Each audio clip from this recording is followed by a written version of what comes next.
It's me, it's Mario.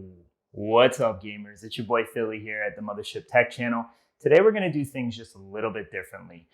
The fact that PCs have come so far ahead with graphical power. You have the RTX 3000 series, you have the RTX 3000 Ti Super rumored series just around the corner. AMD dropped big Navi on us, and then again, who could forget PlayStation 5 and Xbox Series X? So in saying all this, where does the Nintendo Switch fit into all this? And more importantly, as we go through this video, I want to talk about the 5 things that I love about the Nintendo Switch. I also want to talk about 5 things that I really don't like about the Nintendo Switch. And then at the end, I'll kind of let you know whether or not I think it's worth it buying it in 2021. So let's get into it.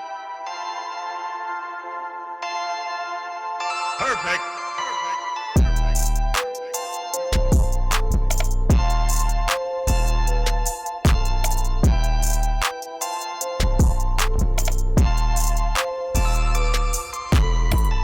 Now we'll get into the 5 things that I love about the Nintendo Switch, starting with number 1, and that is portability. The simple fact is you're not confined to playing games like Hollow Knight, for example, in the background to just your TV. No. You can actually take this off the dock, play it on your couch, or even in the bed for that matter. Going to your parents' house for a long weekend, no problem. You can pack this up and take it with you and never have to miss a true moment when gaming. And for this reason, that is why it makes number 1 on my like list.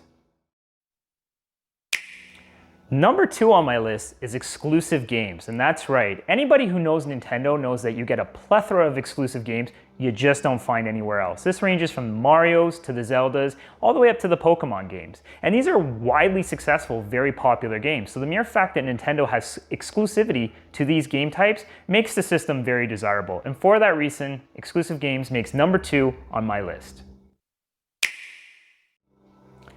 Number 3 on my list is value, and that's right. And the reason why I say value is not because of what the system costs. Actually, no. What I'm speaking about when in terms of value is the fact that you can purchase this system in games and it retains its value very well. In fact, whenever I've gotten bored of a game and decided to up and trade it in, whether it be to GameStop or EB Games, or sell it privately on the market, I've always received more money for that trade-in than I would have if, say, it was the PlayStation 4 or the previous Xbox console. So even though the new consoles are out, eventually I think they will have a faster depreciating rate than the Nintendo Switch. So for that reason, it makes number 3 on my list.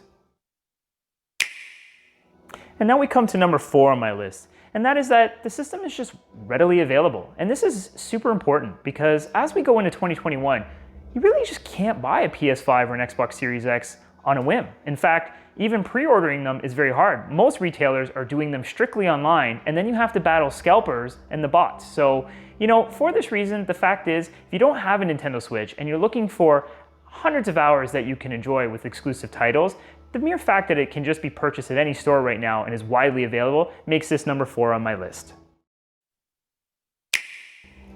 And finally, gamers, we come to number 5 on my list, and that is that the system is just great for all ages. It really doesn't matter if you're young or elderly. The sheer fact that there's many entertaining games on the system, all the way up to fitness games, keeps this robust enough for any age group. And the mere fact that Nintendo has been able to achieve this in a console gaming system is the reason why it's number 5 on my list. And finally, we come to the 5 things that I do not like about the Nintendo Switch. And the first one on that list is that games feel dated. With PS5 and Xbox Series X out now, needless to say, games look graphically amazing. And you just won't get that experience with the Nintendo Switch. It's not to say that games are bad and that they're not enjoyable, just visually, they don't look as impressive as the next generation of consoles. So for that reason, it actually makes number 1 on the things that I do not like about the Nintendo Switch.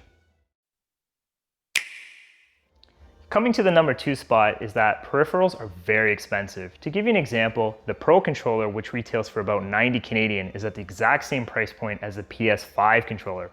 But the PS5 controller actually offers new technology such as haptic feedback. So I really think for this reason, Nintendo needs to adjust some of its pricing because really, it's just a basic controller. And at $90, not to say it's not a great controller, it's just really expensive. So for that reason, this takes the number 2 spot.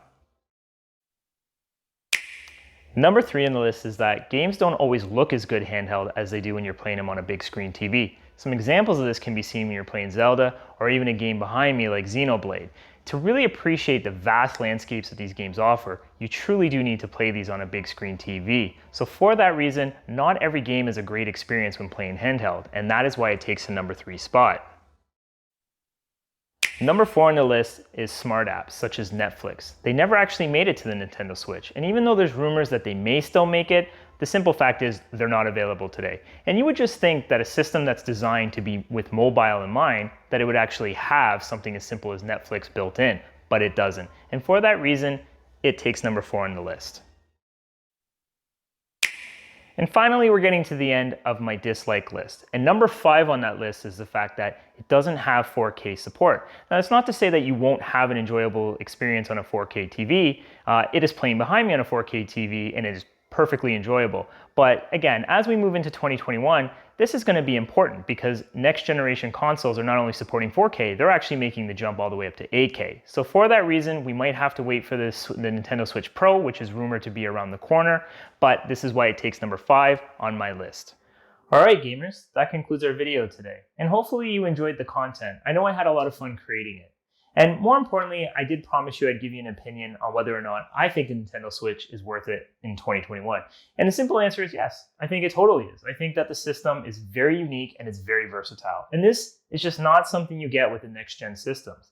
And the fact that it has a lot of exclusive titles that are very nostalgic and also extremely fun to play, I think this has a place in anyone's heart. It's a light, fun-filled system that strives to not necessarily be the best in the game. It simply is just trying to be different. And I actually really respect Nintendo for their approach. Where everyone else is competing for the best graphics, Nintendo is actually trying to do something very unique. And for this reason, I think anybody would be happy having this in their home. So with that in mind, stay tuned for the next video. This is Philly. Peace out.